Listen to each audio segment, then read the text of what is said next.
नमस्कार, मैं हूं दीपक। आइए बात कर लेते हैं बिग बॉस 15 के एपिसोड नंबर 2 की, जहां पर तकरीबन आधे घंटे से ज्यादा तस्वीर से तकदीर तक का वो जो प्रमोशन कराया गया बिग पिक्चर का, आधे घंटे का वो सेगमेंट था उल जलूल टास्क। तो ये जितना भी एक्टिविटीज थी ये सारी हमने स्किप कर दी। मुद्दे की बात पे आ जाते हैं। हमने एक दिन पहले देखा था कि स्टेज के ऊपर दो नल बेस्ट जो थी वो उमर रियाज को बोलती कि आप मैनिपुलेटिव माइंडेड इंसान हो, तो वो उनको कहीं ना कहीं उस टास्क में हरा देती है, मतलब विनर डिक्लेयर नहीं करती है।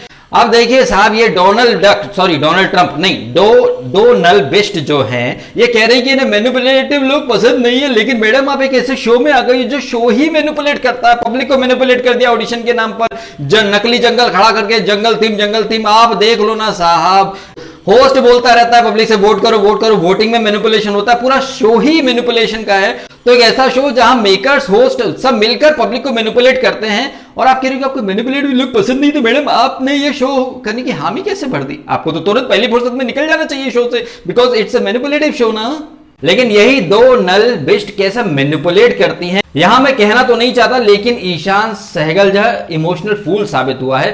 वो बंदा खुद तो नॉमिनेट हो ही रहा था, मैडम को भी साथ में ले डूबता ना, क्योंकि ये मैडम बहुत ज्यादा डेढ़ शानी बन रही थी। एक दिन पहले कह रही थी कि इन्हें मैनिपुलेटेड लोग पसंद नहीं है, लेकिन खुद कितना इजीली मैनिपुलेट कर दिया। और यहां पर ईशान सहगल आराम से बड़े ही इत्मीनान से शिकार हो भी गया। इनफैक्ट कहना चाहिए कि उसने खुद ने कहा कि भैया लो ठीक है, मैं यूज एंड थ्रो के लिए मेरे को यूज कर लो। और मुझे यहां ईशान का एटीट्यूड बहुत बेकार लगा। आप दोनों ही नॉमिनेट हो जाओ ना भैया, दोनों ही नॉमिनेट हो जाओ। आई थिंक यहां पर ईशान सहगल जो था वो बहुत बड़ा इमोशनल फूल साबित करा है। उसने बहुत अच्छा बनने की कोशिश करा, शायद उसे लग रहा होगा कि पब्लिक का सिंपैथी मिल जाए, वोट मिल जाए या पब्लिक का सपोर्ट मिल जाए। लेकिन पब्लिक का सपोर्ट तब मिलेगा जब आप एक जुनून भी दिखाओगे। आपने तो इजीली सरेंडर कर दिया। और ये मैडम कितना इजीली कह रही थी आई विल बी फेयर, मुझे मैनिपुलेटिव लोग पसंद नहीं, लेकिन खुद इजीली मैनिपुलेट कर रही थी। बिग बॉस के घर के अंदर ये लोग आ जाते हैं और वही स्टेज की बातचीत होती रहती है, उमर ने मारा, उसने मारा, ये वो चलता रहता है। अच्छा, एक चीज आई एम श्योर आपने नोट की होगी, नहीं की होगी तो मैं आपको बता देता हूं कि बिग बॉस का ये नकली जंगल है, जहां भर भर के प्लास्टिक का इस्तेमाल हो रहा है और भर भर के बड़ी बड़ी लाइटें हैं।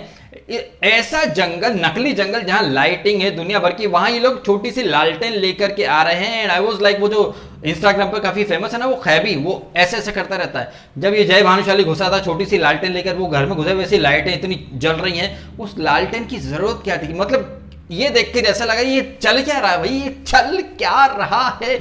जब इतनी लाइटें हैं तो वो लालटेन की क्या जरूरत है? और लालटेन लेकर आना है तो लाइटों की क्या जरूरत है? मतलब क्या क्या क्या? इन सब के दौरान आपने एक बात देखी होगी कि जय भानुशाली खुद को बिग बॉस का भी बिग बॉस साबित करना चाहते हैं। वो घर में सबसे पहले आए हैं, तो मतलब इस पूरे घर का वो कहीं ना कहीं मालिकाना हक जता रहे हैं। और बहुत ही घमंडी और एक होता ना खड़ूस टाइप के इंसान की वाइब्स उनके यहां से आ रही हैं। और वो पता नहीं क्यों लेकिन खुद को एक मालिकाना हक जता रहे हैं। बॉसी नेचर जो होता है ना, bossy is the right word. Bossy से मुझे याद आया बिग बॉस ओटीटी के कंटेस्टेंट शम्मो द शेट्टे, प्रतीक द सहजपाल और निशांत द भट्ट, वो कोरियोग्राफर है ना भाई, उंगलियों पर नचाते लोगों को, ये सब लोग आए हैं। सब मतलब ये 3 लोग आए। अब मैं यहां सोच रहा हूं कि ब्रीफकेस उठाया था प्रतीक ने, it was a master stroke, but Nishant ने कोई ब्रीफकेस नहीं उठाया, शमिता ने कोई ब्रीफकेस नहीं उठाया। तो ये लोग यहां कैसे आ गए भाई? बिकॉज ब्रीफकेस उठाकर प्रतीक सहजपाल ने बिग बॉस ओटीटी में एक मास्टर स्ट्रोक खेला था और उसका सपना पूरा हुआ था भाई। तो सिम्बा ने कोई मास्टर स्ट्रोक नहीं खेला, उसका सपना कैसे पूरा हो गया? ये मायशा, जय भानुशाली, ये लोग तो ब्रीफकेस उठाए बगैर ही आ गए। क्या इन लोगों का आना भी मास्टर स्ट्रोक कहा जाएगा? और सबसे बड़ी बात हुजूर, शमिता शेट्टी ने तो कोई ब्रीफकेस नहीं उठाया, लेकिन वो तीसरी बार बिग बॉस में आ गई हैं। भाई इसको मास्टर स्ट्रोक आप बोलोगे या नहीं बोलोगे? आप समझ गए होंगे ये मैं तीर किस डायरेक्शन में फेंक रहा हूं। ये प्रतीक सहजपाल और उसके अंधे फैंस के ऊपर है, बिकॉज उन लोगों ने उस लूजर को जो कि ब्रीफकेस उठाकर भाग गया था उसको मास्टर स्ट्रोक खेलने वाला बोला। यहां सिम्बा भी आया है भैया, उसका कौन सा सपना था? उसने तो कोई ब्रीफकेस नहीं उठाया। यहां पर वो एक पंजाबी सिंगर है, उन्होंने कौन सा मास्टर स्ट्रोक खेला था जो वो बिग बॉस 15 में प्रतीक से पहले आ गई। और यहां पर जय भानुशाली या करण कुंद्रा ने कोई ब्रीफकेस नहीं उठाया, लेकिन ये लोग बिग बॉस हाउस में प्रतीक से पहले कैसे आ गए? ओ भाई, जरूर कोई मतलब छुपा हुआ एजेंडा होगा, जरूर इन लोगों ने भी कोई ब्रीफकेस उठाया होगा। प्रतीक सहजपाल कितना फेक है। और यहां सलमान खान की एक बात तो माननी पड़ेगी, उन्होंने कहा कि बिग बॉस ओटीटी जिन्होंने देखा है, फॉलो करा है, उनको वो एक एश्योरेंस देना चाहते हैं कि बिग बॉस ओटीटी में जो भी कुछ हुआ उसको यहां पर कहीं ना कहीं कवर करेंगे। मतलब शमिता शेट्टी के जो गाली गलौज वाले सीन दिखाए गए, प्रतीक सहजपाल और निशांत की दोस्ती दिखाई गई, लेकिन प्रतीक सहजपाल कितना फेक है। वो जो हरकत है उसने बिग बॉस ओटीटी में करी थी पहले ही दिन से, चाय के नाम पर दिव्या अग्रवाल से बाहर की बातें। अब देखिए भैया, ये गुप्ता यूनिवर्सिटी के स्टूडेंट है, आपने विकास गुप्ता को देखा ही है बिग बॉस के अंदर, वो बिग बॉस की बातें कम बाहर की बातें करता था। कविता कौशिक ने क्या ट्वीट करे, प्रियंक ये वो, बाहर की बातों से वो सिंपैथी भी लेता था, झगड़ा भी करता था। हमने देखा बिग बॉस 14 में कैसे अर्शी और वो बाहर से प्लान करके, ऐसे ही यहां पर प्रतीक सहजपाल सारी चीजें बाहर से प्लान करके आया है। और डे वन से इस बंदे ने एक्टिंग करना शुरू कर दी है। बिग बॉस ओटीटी में भी डे वन से एक्टिंग थी, यहां पर भी वहां दिव्या अग्रवाल थी, यहां पर मायशा से वही अपनी 3 साल से बात नहीं की, कम्युनिकेशन नहीं रहा। भाई ये सारी बातें आप बाहर कर सकते हो ना, यहां शो में आप वही चीजें ला रहे हो, दैट मींस व्हाट, आप बाहर से प्लान करके आए हो और आपका यही खेल है। उमर रियाज ने बोला भी जब वो मायशा से बात कर रहा था कि कोई वर्सेटाइलिटी नहीं है प्रतीक का गेम में, प्रतीक का गेम बहुत ही एकदम प्रिडिक्टेबल है, वो फेक फाइट लड़ता है और फिर बाद में दोस्ती की दलीलें देता है, बड़ी बड़ी बातें करता है, लेकिन एक नंबर का धोखेबाज है ये।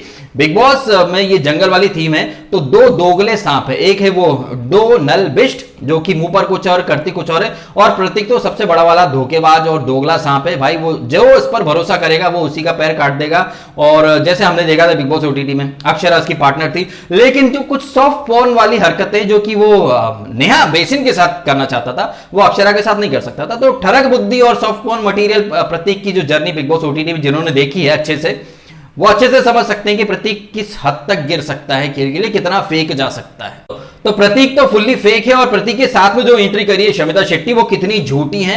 बिग बॉस ओटीटी के टाइम पर इन मोहतरमा ने खुद कहा था कि ये नेहा बेसिन के लिए बहुत ज्यादा बायस्ड है, वो नेहा बेसिन के मुद्दे में नहीं सोचती कि क्या सही क्या गलत, वो एकदम ब्लाइंडली उसको सपोर्ट करती थी। यहां सलमान खान के सामने वो बोली नहीं नहीं नहीं, मैं बहुत क्लियर हूं, राइट एंड रॉन्ग के लिए मेरी थॉट प्रोसेस बहुत क्लियर है, मैं बायस्ड नहीं होती हूं। मन में तो ऐसा आ रहा था कि उनको क्लिप दिखा दूं।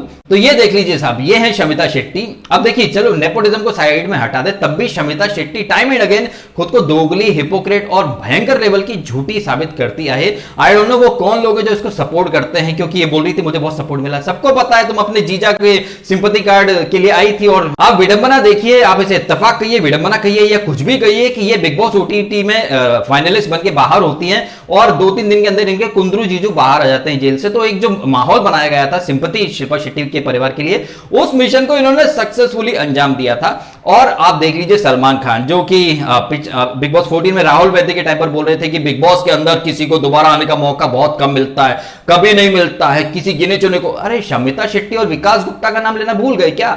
इन्होंने तो बिग बॉस के घर को धर्मशाला बना रखा है, जब मर्जी आते हैं जाते हैं, आते हैं चले जाते हैं। शमिता शेट्टी तीसरी बार आई है, बिग बॉस 3 में आई थी, बिग बॉस ओटीटी में, और अब यहां बिग बॉस 15 में भी आ चुकी है और इतना घमंड से लदा हुआ चेहरा है। तो एक तरफ ये बिग बॉस ओटीटी के तीनों कंटेस्टेंट आ गए, जिसमें निशांत थोड़ा बेटर है, प्रतीक तो फुल्ली फेक है, शमिता टोटली घमंडी और झूठी और हिपोक्रेट है।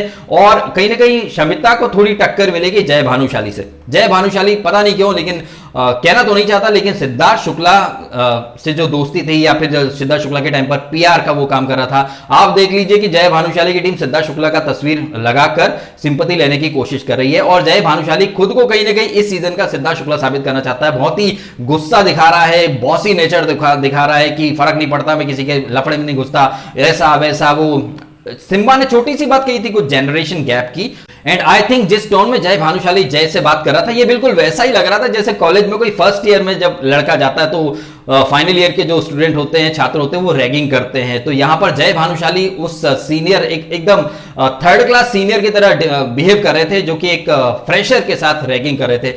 अभी जो सिम्बा है ये बेचारा अपने पॉइंट रखे इसके पहले जय जो है वो दहाड़ने लग गए, खुद को शेर वो साबित कर रहे हैं, लेकिन वो नल्ला शेर साबित हो रहे हैं और टाइम एंड अगेन वो साबित कर भी देंगे इस सीजन में। सिम्बा अपने पॉइंट रख रहा है तो आप उसको बोलने नहीं दे रहे हो। हाँ, सिम्बा के बारे में बोलना चाहूंगा, जब इसने एंट्री करी थी तो एक गाना बजा था कि लेना आया सिम्बा तेरी फिरकी, या तो सिम्बा की ही फिरकी ले रहे हैं। और वो बंदा जो बोल रहा था कि सब दिखने के लिए आए हैं, मैं यहाँ दिखने के लिए नहीं आया, तो ये पॉइंट पकड़ लिया सबने। आई थिंक सिम्बा जो पॉइंट रखना चाहता था वो शब्द सही तरह से रख नहीं पाया। उसको यहां पर बोलना था कि वो दिखने के लिए किसी भी तरह की टुच्ची हरकत नहीं करेगा। जो लोग दिखने के लिए किसी भी हद तक जा सकते हैं वो ऐसा नहीं करेगा, वो यहां पर सही काम करेगा, सही तरीके से दिखना चाहता है और इसलिए वो आया है। आई थिंक वो स्टेटमेंट सही से रख नहीं पाया, जिसका घर वालों ने एक मुद्दा बना दिया। और ये आई थी मौनी रॉय, कुछ टास्क वगैरह करवाने, 3 नाम लिए थे, ईशान, डोनल और एक और कोई लड़की थी, नाम भूल रहा हूं यार, एक साहिल श्रॉफ करके कंटेस्टेंट है, नहीं वो नहीं था, कोई विधि नाम थी आई थिंक। इनको झाड़ू लगाने का कुछ वो टास्क वगैरह मिला था। यहां पर आपने ये देखा कि एक विश्वसूत्री ने जो गोरिल्ला के थ्रू भिजवाया था, वहां पर तेजस्विनी बहुत बच्चे की तरह बिहेव करी थी, मुझे ऐसा लग रहा था, बहुत ही ज्यादा क्यूट बनने की कोशिश कर रही थी। और किचन के टाइम पर हमने देखा वो पुलाव वगैरह कुछ बन रहे थे तो खाना जल गया है, नमक, ये इस टाइप के भी कुछ मुद्दे वगैरह बने। और साहिल श्रॉफ और ये एक और पंजाबी सिंगर है अफसा खान जो सबको सोना गिफ्ट कर देती है, काश हमको भी कोई सोना गिफ्ट कर दे, ऐसा जय भानुशाली और करण कुंद्रा मजाक मस्ती करते रहते हैं। तो ये सारी चीजें चलती रहती हैं। और उसके बाद सबसे ज्यादा मेरे को अगर इन 2 दिनों में किसी ने इंप्रेस करा है तो वो है विशाल कोटियान, जिस तरह से उसकी फनी कमेंट्री दे रहा है। आज के समाचार यहीं समाप्त हुए। ये जो फाइट हो रही है ये बिल्कुल टुंडा फाइट है, ये आपस में लड़ेंगे लेकिन मारेंगे नहीं, बस ये टुंडा फाइट है। इस टुंडा फाइट को बहुत ही सिंपल तरीके से मैं एक्सप्लेन करता हूं, आप इस वीडियो को देखिए, आप समझ जाएंगे बिग बॉस में कैसी फाइट होती है।